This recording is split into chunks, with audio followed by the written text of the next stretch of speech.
油加油！好，请到3、2、1，嗨，第三队，嘿，谢谢。好，好，再来呀，好，再来呀，再来呀，来都来了，再来嘛。这个不是换了，这个不是按次计费的嘛，对不对？好，那继续来，好，继续来，再来。耶！所以当时有什么身边情况关系或者家人？没有，因为我不会跟任何人讨论我的心事，所以其实我是很痛苦。就是关上房门，我就会。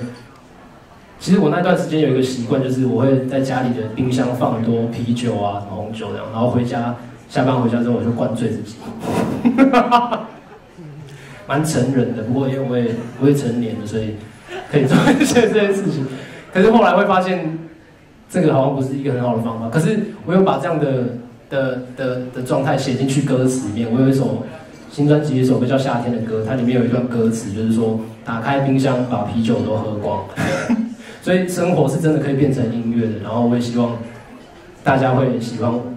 就是这一次新专辑，我看到你的 MV， 就是有把你自己的一切过去的画面放到 MV 里面，可以跟我们介绍一下这一次这个专辑创作，你想要告诉歌迷什么？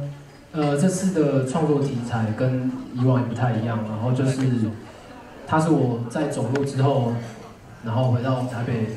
然后静下心来的一些创作，所以它是我觉得还是，它是我就是我觉得生活中会有心情不好的时候，可是也有快乐的时候，就是可是你是可以选择你想要传达什么样的讯息给听众的，所以我还是想要就是传递一些美好啊，然后